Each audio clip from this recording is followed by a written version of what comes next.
I realized that I'm losing my voice, so I brought a speaker from home. But yes, and yeah, right. Well, and we're just getting started. But yeah, you are here for ranking retro space movies, cult classics of the 70s and 80s. When we say ranking, we had a panel in here we got to see that did this copious job of ranking captains. We're using the word ranking far more loosely. We're going to share some opinions, and y'all can throw out recollections and stuff. But we are not going to necessarily do a detailed oriented winner. Although each of us may have one where it's like, oh no, this was the best, and this is a great environment for that. Want to introduce yourself? I think I'm good. Okay. Can you guys hear me? Yeah. All right. My name is Anthony Liggins. I'm the co-host of the Fandom Hybrid podcast. We're actually 3 subs away from 500. So if you go to YouTube, the Fandom Hybrid podcast, subscribe. It doesn't cost you anything. This is my first time at Stellar Fest. I think everyone's first time at Stellar Fest. Everyone's first time. Yeah. Yeah, I've gone to Conjuration a few times and have gone to Dragon Con a few times, like 24, I think. So yeah, I'm excited to talk about this. And just to be transparent, we're only doing this panel, Nick told me, because I wanted to talk about Battle Beyond the Stars, and that is true. Also, the winner is Battle Beyond the Stars. Second place is The Last Starfighter, and third place is we may find out. We may find out. Spoiler. Ice Class honorable mention. We're gonna get into that. My name is Nick Frutiger. I don't have a podcast, but I've listened to most of Anthony's. I've got to be up to more than 300 of the 500 episodes. They cover a lot of stuff, and I've listened to most of it that doesn't necessarily involve witches or Scotsmen. But yeah, I have some blind spots. But yeah, I liked it when it was Highlander. Okay. But anyway, this is a safe space. Yeah. Y'all like you don't listen to the zombie ones either. No. Oh no, yeah, no. The Walking Dead is our most popular listens views. Really, yeah. Oh yeah. There's so they cover like a lot of MCU, Walking Dead, a bunch of shows going on. But as Anthony said, they did a birthday episode where they just picked something that was their favorite, and he picked Battle Beyond the Stars. I didn't listen to that when I skipped over it and kept going because I'd never seen the movie, or I did when I was very, very young and I was scarred. But I meant to go back. So in preparation for this panel, I finally revisited it, and all the goodies that are there. But then I got to listen to their podcast. So if you guys do go check that out, it is an interesting crew talking about it. But we're going to get into several movies. We're going to miss some. We grabbed as many as we could. There's a panel like this focusing on the 70s and another one focusing on the 80s. And I got to see some of what they're doing so we can steal some of that. But I'm curious to hear what you guys share as well. So a really quick check-in. When we talk about the 70s and 80s, one of the things that Anthony and I were kind of looking at is when you look at space battle movies, I don't necessarily want to say sci-fi, or planet battle, laser gun movies or something, robots and stuff. You can kind of see this before and after Star Wars and big effects on like how they change stuff, and movies that try to copy or bank on that and do their own version or something. So that's going to be one of the things that we talk about today. So before we go further, does anybody already in their mind, they're just like, this is it for me, I really want to throw this out? Honestly, and I mean, there are some things I left off because I wasn't sure if it was too big. So I am fully prepared to talk about RoboCop. We're going to do a panel on that next year, man, because that's anybody else love something. It's like people don't talk about this enough. 70s or 80s, pew, pew, bang, explosion. Ooh. I love that movie. Yes, it's really good. Yeah. One of my blind spots. And I did with the other panel, I'm watching their list and I'm taking notes and I'm like, oh yeah, I need to catch up on some of these. But yes, anybody else adore something? I mean, the 80s had some pretty great things. I'm curious, if you guys throw something out and I'm like, oh, it never. Oh, good. Okay, let's see where this goes. Oh, we, wait, go back. uh, You had briefly said the scene, what made 70s and 80s space movies unique. Does anyone have any ideas as to why? Sometimes Actually, that's one of the things I think is that when we watch those movies, all the practical effects, there's a lot of CGI. There's matte paintings, which are these beautiful artists, miniatures, exploding and being blown up by firecrackers. I mean, that it was very visceral. Like you could actually feel and see the effects, like the makeup. It wasn't CGI characters. There were people in actual costumes. Now we're fools. Yeah, yeah. I mean, there's some directors that will try to put some practical effects in, but I think we talked about it in the earlier panel about Star Wars. Mm-hmm. Mm-hmm. Or better and better effects. Yeah, because a lot of people talked about they really like the puppet Yoda, not the CGI Yoda. You know, and they actually a lot of people think the puppet Yoda looks better than the CGI But are Yoda. you talking about Phantom Menace puppet Yoda, or what is it, The Last Jedi puppet Yoda? And No, I think no. but I mean, Yeah. the practical effects, like with the panel that they did earlier today, they mentioned laser blast, and I agree with them. You shouldn't watch it unless you watch it with Mystery Science Theater robots talking over it. But they just mentioned how cool the stop motion miniature work is. Yeah. Mm-hmm. And if you do go back and look at some of these from a museum art curation standpoint, is sort of snooty. Well, you move past things like plot and character development, and you're just like, look at how they did that explosion. That was really cool. So yeah, we can get into some of that. Yeah. A lot of clever stuff. Some movies are. Mm-hmm. Oh yeah, and it's all crazy practical. Effects. And I didn't watch that until enough time had passed that I was sure I wouldn't be scared by it anymore. I don't like being scared. And now I do. I'm just appreciating it like, wow, that looks really cool how they did that. But my wife was unenthused. She was like, I'm not being terrified. And I'm like, no, but it's cool having you. Yeah. The 2001 Space Odyssey was all practical effects. 2001 came out the same time the original Star Trek was, which blows me away. It's like, and Batman with Adam West. So you put those together in your mind, and you do go back and look at 2001, and people complain about the length, but it's gorgeous how they do a lot of it. It's like, we will talk about what holds up. And I think I like Oh, yeah. I mean, okay, just a show of hands, and this is an opinion question, not a right and wrong answer.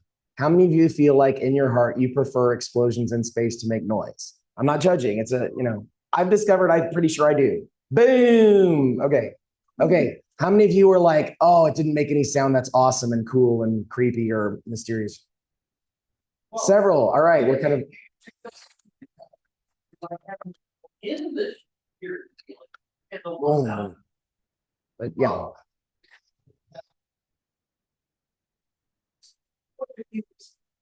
Shit. Those sound effects going on, firing of it, a laser blast or whatever. No, out there, ultimately is good. Well, and I mean, if I was a producer on 2001, I would have been very nervous because Kubrick had this crazy idea that zero sound in space is going to be spookier. And I'd be like, no, we need violins, we need something. And I would be wrong. And he was totally, but if you haven't seen it yet and you're just like, come on, you're going to say that's scarier than Psycho. And it's just.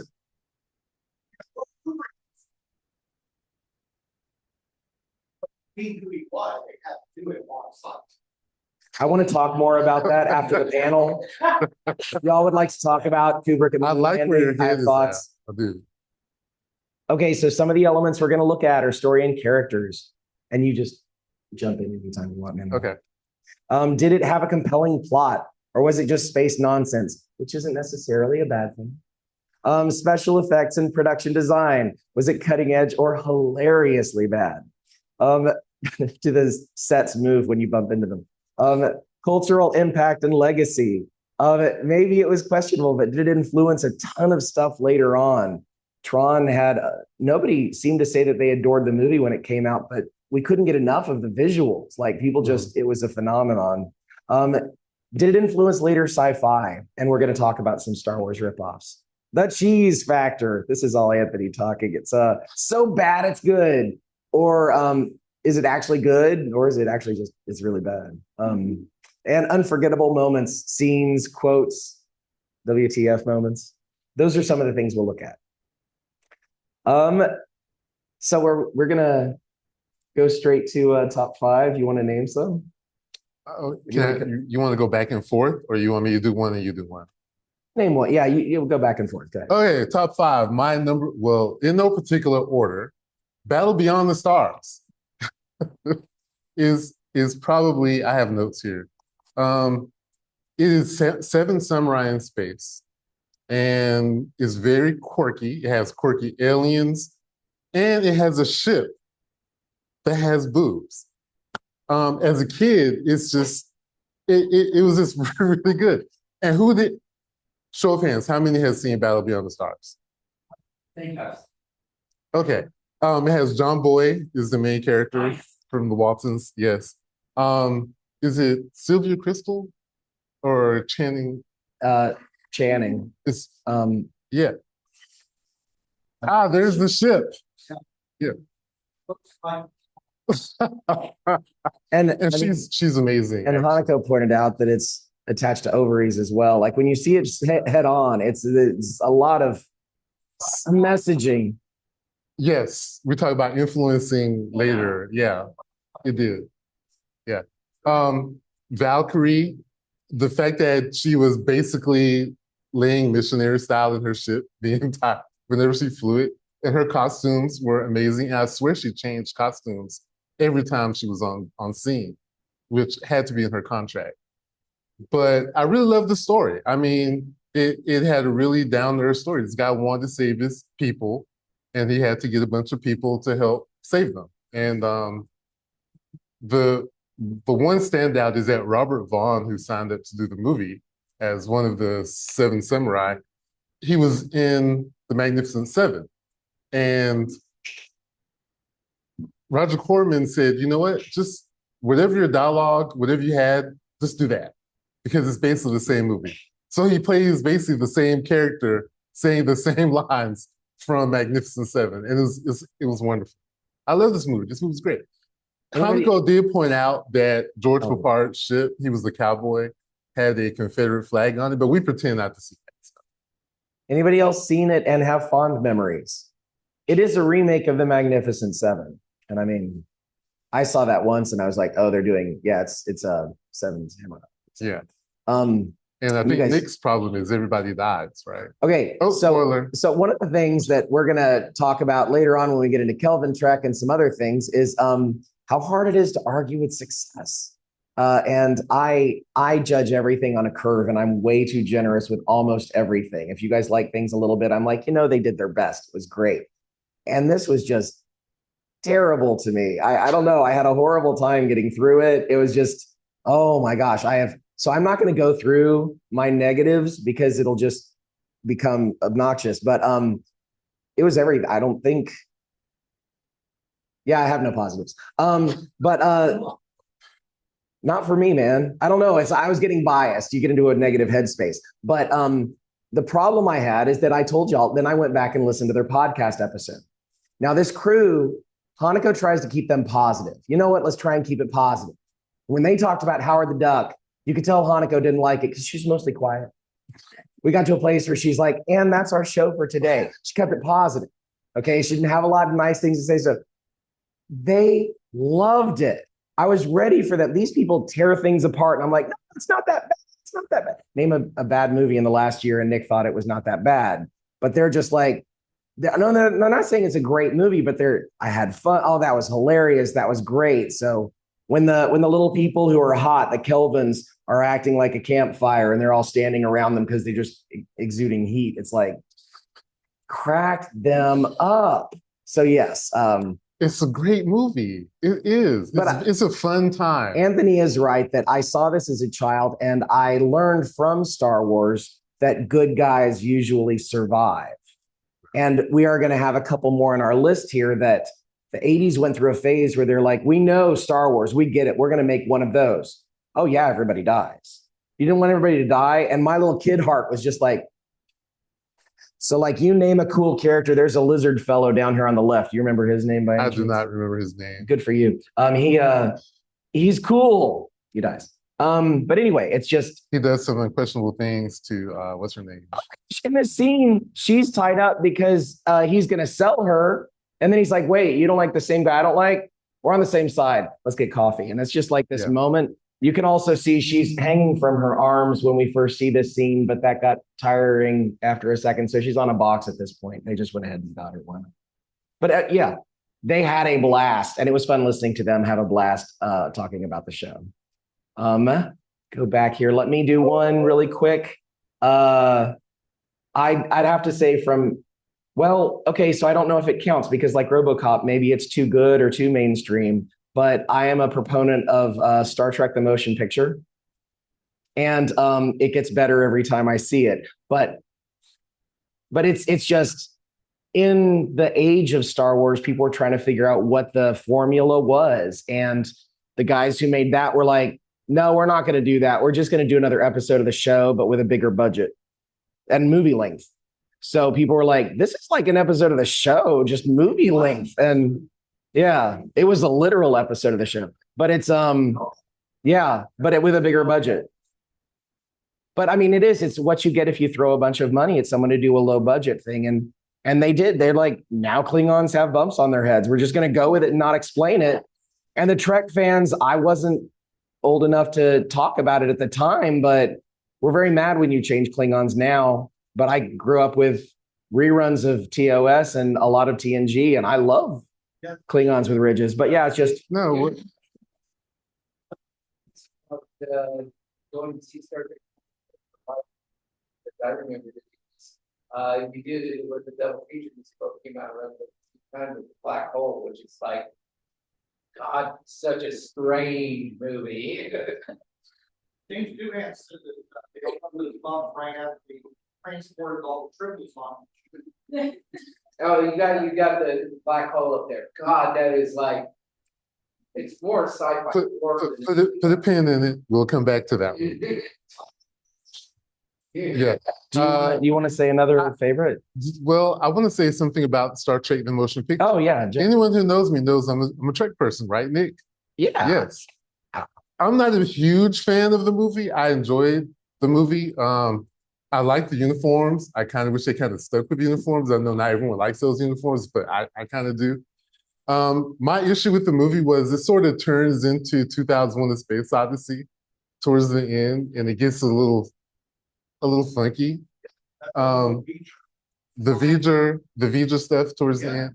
So that kind of knocks it down for me a little bit. But it's not my favorite Star Trek movie. I don't hate it. I don't know. Well, not favorite is fair criticism. Yeah. You're going to be hard strapped to find something. So my number 2 is The Black Hole. It is an amazing space horror movie, which, let me look at my notes. It has a crazy psychedelic ending. Everyone's in hell. And who's seen The Black Hole? Yeah. Who's never seen The Black Hole? Yeah, it's a Disney movie that ends with hell. Literal hell. It's literally like they saw 2001: Space Odyssey, then they saw Star Wars, and it was like, let's see if we can make a movie that kind of combines the two. Maximilian, the middle robot at the top, is absolutely terrifying. It is absolutely terrifying. Yeah. When we talked about dark Disney was that Conjuration?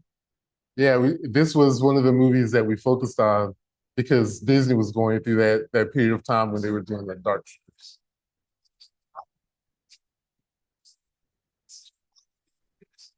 Yeah. Walt passed away and they were kind of rudderless. And again, so Disney thought this was the Star Wars formula. they were like, we get it. We know what you want. Now, Maximilian, for those of you that don't know, this thing that looks like a star right here is his spinning blade. And Anthony Perkins from Psycho is in this as random good guy. And he is brutally killed on screen with spinning blade. Yeah. It's a kid movie. It has a great cast. There's action The cast is figures. amazing. They're worth a lot because people didn't buy them because they were terrified. I had a Maximilian. There were lunchboxes. Kid movie. I had the record. Yeah. I can't imagine what my parents thought when they took when they took us kids to go see this. You know, I didn't think much of it. I mean, I thought it was an entertaining movie, but I can't imagine what my parents thought after watching it. Yeah, I saw this movie kind of later, like in the mid 80s, but my father had the book, and I read the book first before I saw the movie. Wow. So. That's awesome. Yeah.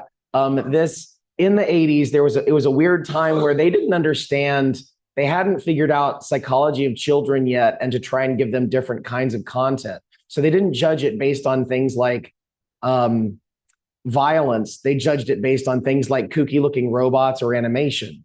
We're going to talk about another one that's animated, and my parents took me to it, and it was far more violent than most things.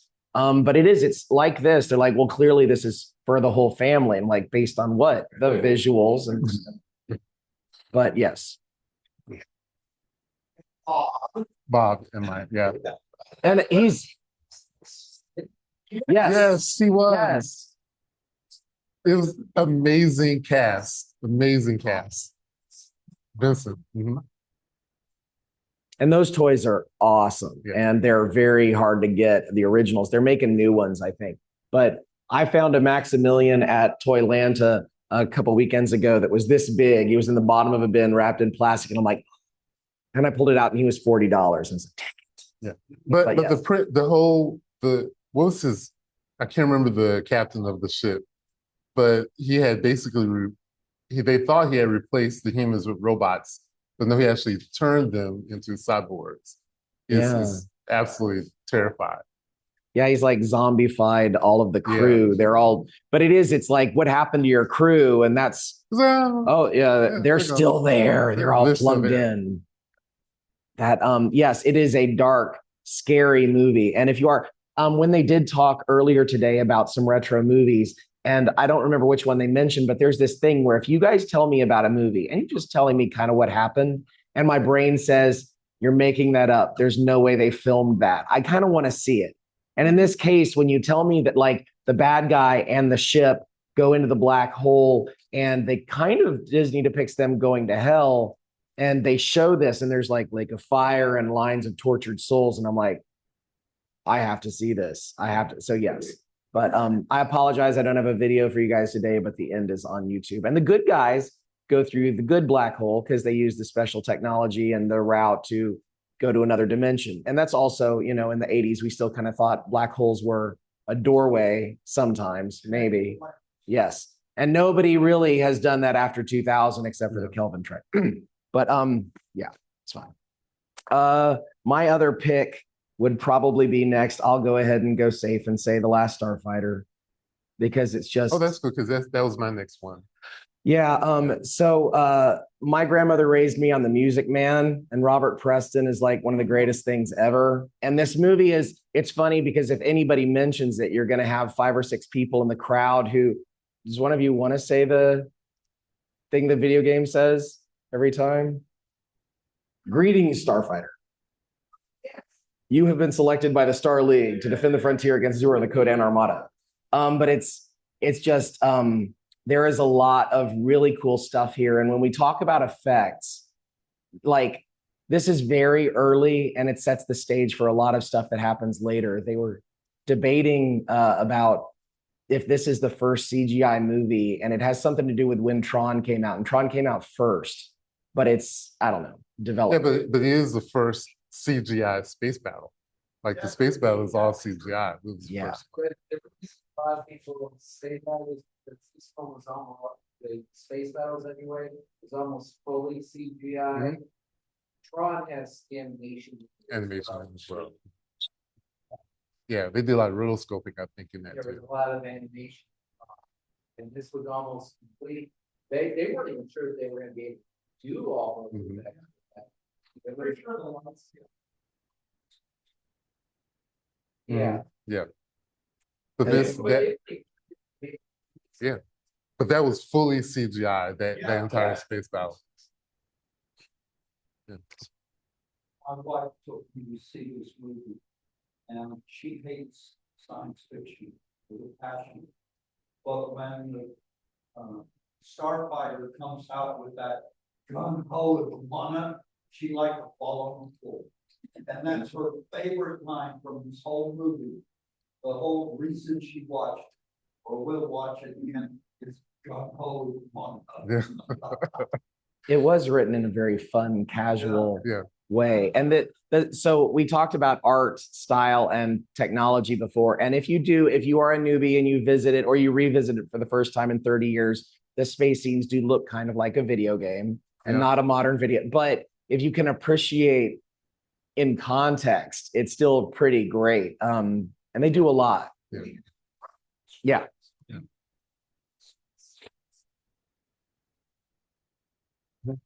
Yeah.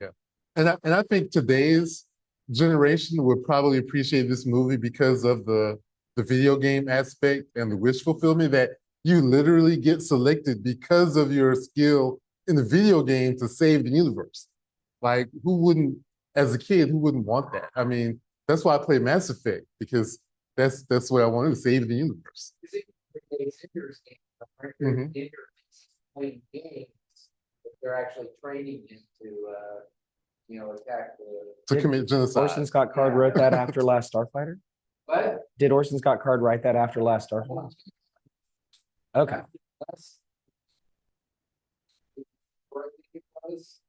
I mean, so. That's cool. The book version of it came out.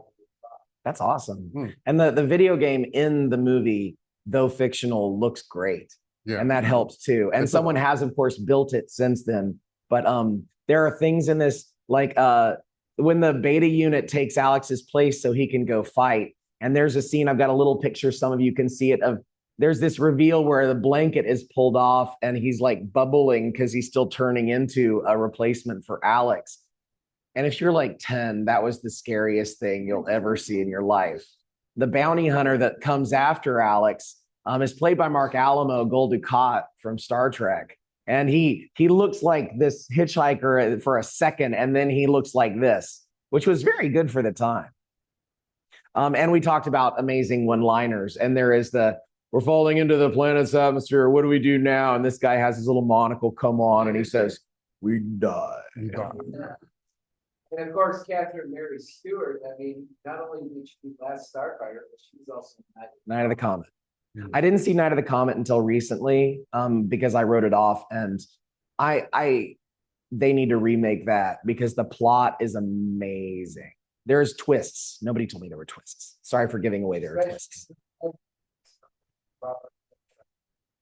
Yeah. Chakotay shows up. Yeah. Anything else about? Okay, I kind of stole yours. Do you want to say? No, I'll go to another one. Yeah. Flash Gordon. Yeah, Flash Gordon. Because the soundtrack, Queen, is actually really, really good. It's unapologetically over the top. I mean, he literally has on a football pads during the last battle. Like, it's amazing. Being the Merciless, Max von Sydow just looked like he really took it seriously and had a great time with it.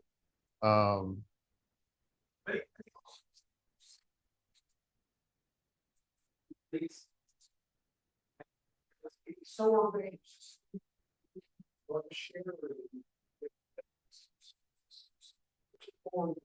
Right. Right. And he takes over every scene. And he's like, I'm gonna marry Dale just because it messes with Flash. Like, he doesn't have any reason other than just to mess with Flash. It's great. Very, very evil and good at it. And I mean, this is another one of those artifacts from a time when they're doing a caricature of probably Asian people as villains, and they managed to take that and not make it creepy and unsettling when they repackage it. So Max von Sydow isn't doing that. He's just a mustache twirling villain. Yeah. And yeah. It does have one of the most ridiculous battle scenes, space fights. Is it with the Hawkmen? With the Hawkmen coming down. It's absolutely ridiculous. But it's amazing. This is one of those it's so bad it's good category. Yeah.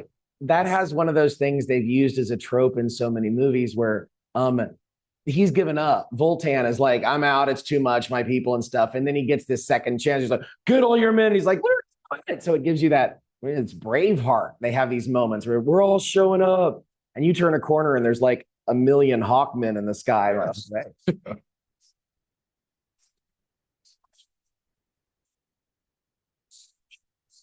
I will say I tried to show this to the uninitiated, and I'm there like this. And it didn't, what Anthony said about the soundtrack, and I'm just like, this is amazing. It's Queen. It's so good. And they were nice. They were patient, but it might, your friends might feel like it's a little long. If they've just watched Ted and they want to know what they're joking about, be like, be patient, look at your phone a little bit, stay with me. Yeah. But yeah, lots more I could say about that. I will say, okay, yeah, I'm going to jump to, so many, golly. There's so many. Enemy Mine, yes. And I wanted to bring this up too. I tried to get a shot of the space battle, and this top right is all I could get because it's not very good at all. And we talked about that effect. The defense of it is that it's short. It's very, very short. So this is a space fighting movie, but the dogfight is the premise that takes place in the first couple of minutes. But the plot line, if you are a young person and you know, this is the same thing Star Trek would do, where they will like bring in a social issue, but not tell you they're doing it. And to some people, they have no clue, apparently, that this is really, really obvious. To others, is, oh, you're really talking about this, but well, and I mean, the way that it goes, the premise that, and you'll see it in a million more, where you have enemies, but they're forced to become friends and life or death situation. That's what my shirt is about.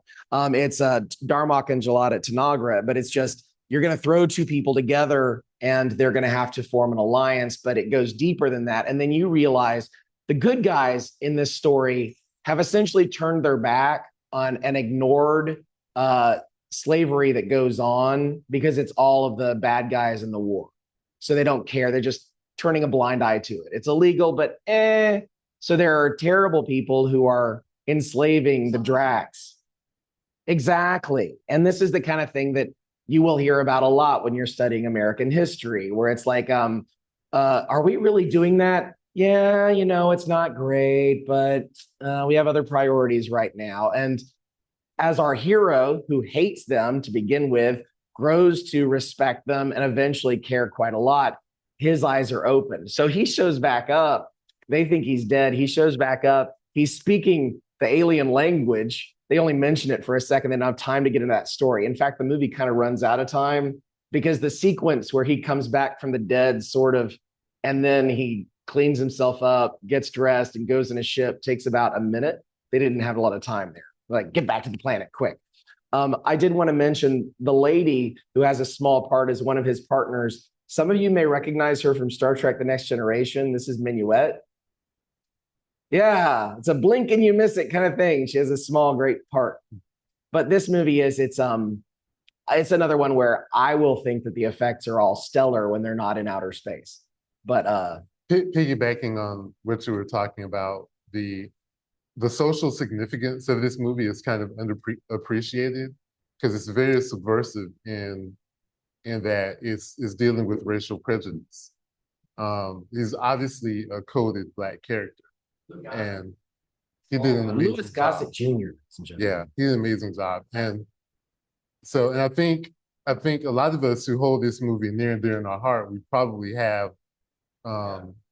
become this influence. He does. He goes through the transition. This is an early example of someone going woke, and it's like, he's like, wait, And you do. So it builds to finding a mine. And that's why it's called that, because it's like, oh my gosh, there are real bad guys in this story. I thought I knew who the bad guys were. And we've talked about before how a lot of times science fiction and horror have this way of moving our society forward and being more progressive than all the other art forms. Having women in positions of power and being the hero, having people of color being in positions of power and being the hero. You see that in the beginning always in science fiction and in horror. Later, fantasy, not so much, and definitely not your regular mainstream movies. So this movie for me is very dear to me because it does follow that tradition of being subversive in that respect. And you're going to expose young children to these crazy ideas, like the person who looks different from me might actually be the victim, and the person who looks like me might be the most horrible person you'll ever meet in your life. Yeah. They don't even know where that's coming from, but they're like, I watched this movie about aliens as a kid. Yeah. We are, yeah. My last one, I wanted to, a movie that I really liked was one of my favorites, is Star Chaser, The Legend of Orin. How many of you guys have seen that? Star Chaser, The Legend of Orin. I saw this in the theater in 3D. Yeah, it's basically a dark version of Star Wars, right? Yeah, it's a darker version. It's literally the same story. Oh, it disappeared very quickly. Yeah. I mean, our hero here, what Anthony said about Star Wars, so you've got a sword hilt in his belt, and it's a magic hilt. Mm-hmm. And he doesn't know this because it doesn't have a blade. And he's like, well, that's junk. And you think that he's just going to turn it on like a lightsaber, but instead he accidentally discovers he stabbed somebody with like an invisible blade. Yeah. It's like, oh, so your little kid mind is just. It's a lightsaber. But this was, I think my parents dropped me off to see this nice, innocuous animated movie while they watched Teen Wolf. Yeah. I think I was the only person in the theater when I saw this. And it's also the first animated movie to have 3D CGI effects in it. Oh. It was very strange. It might have rotoscoping and stuff too. Yeah. This scene bottom right, this guy is literally going to cut pieces off of him to hook to other robots. Yeah. Children's cartoon. Yes. If you can find it, watch it. It's a really good piece of film. Surprising. Yeah. And surprisingly, it really is. Honestly, for me, I think it might have ruined heavy metal a little bit for me because it had more of a plot and I cared about some of the characters more, and heavy metal is so anarchistic. But yes. Yeah. You want to say something, sir? Yeah. Google says you can see it on Prime Video. Excellent. Yeah, Prime. It's yeah. Oh my gosh. Yeah. I was going to make the podcast watch it, but I chose Battle Beyond the Stars instead. These are two of my favorite. Judging on how much they enjoyed Battle Beyond the Stars, you probably made the right choice. Back in time, I would have said no, but yeah. So I don't know. Instead of me saying one, do you want to there are so many here. I don't know if you guys saw one you really wanted to talk about that we didn't, because I want to talk about several. Kroll is a big one. Oh my goodness. And I mean, maybe we'll talk about it at Conjuration because it's fantasy, except it's an alien overlord comes in a spaceship and he's got guys who shoot lasers that are clearly stormtroopers. Where is that? Nope, the other way. Oh my gosh, so much. Kroll. Yeah. It's Kroll. Yeah, and I mean, I didn't realize how much it was a ripoff of Star Wars until I watched it at Dragon Con with people talking all the way through it. And this is the first movie I went to the theater to see Riff Tracks live do. And I loved the movie. And I know someone who said they wouldn't go to that because they like it too much. They want to hear people make fun of it. It does not diminish the movie. It is great with people talking through it. It is great without. But what we said about artistry, this shot up here, what are they called? They're not dark troopers, but they're dark something. But anyway, Slayers, I think. There's a scene where they rise out of the swamp slowly standing still.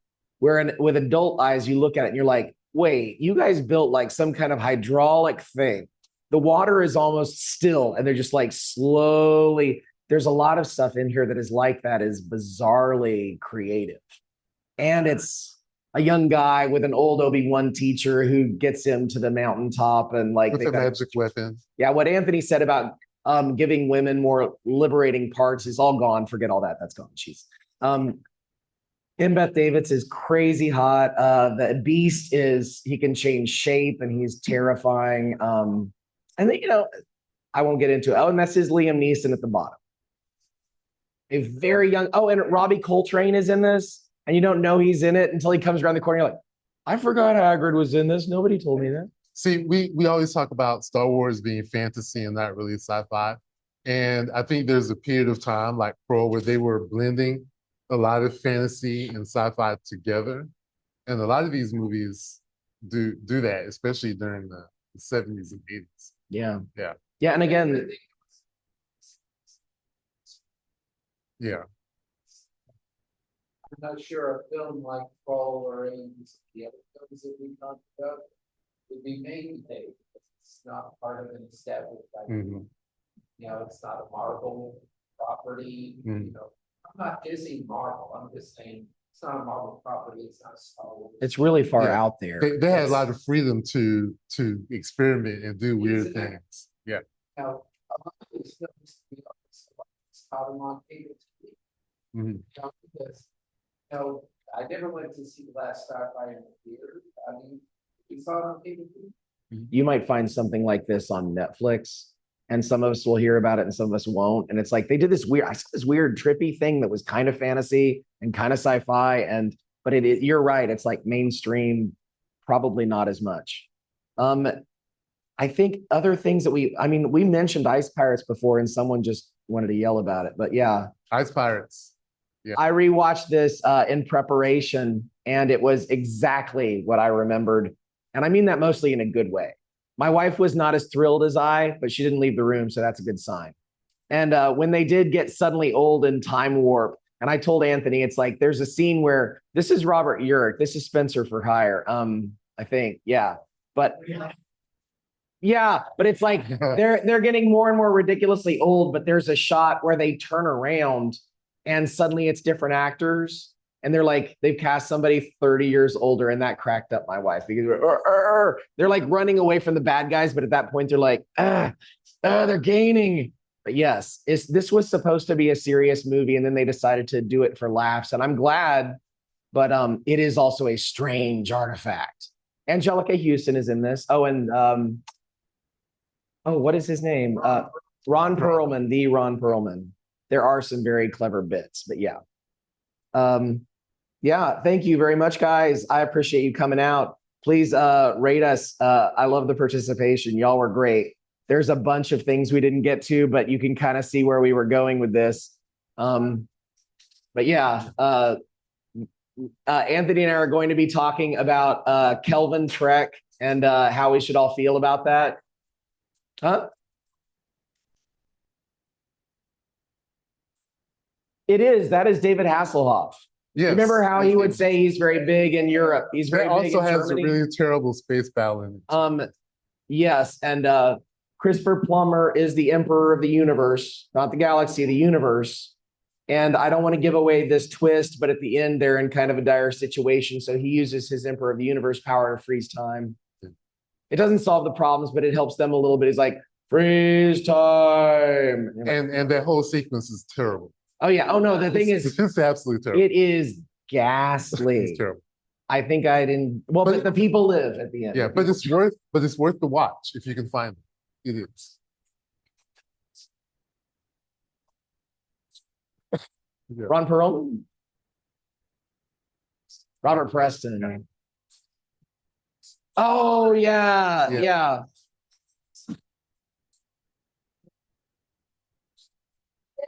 Your face is dead. Yeah. Robert Preston has like 6 minutes of screen time, and they're all gold. It's just like, yes. Remember, go to Fandom Hybrid Podcast on YouTube. Subscribe, because Sniffing, we're 3 away from 500. And if you do listen to the one about listen to Battle Beyond the Stars, you will get a good idea of how fun they are. But yeah, that's Thank you, guys. Thank you, everybody, for coming. Rate the panel.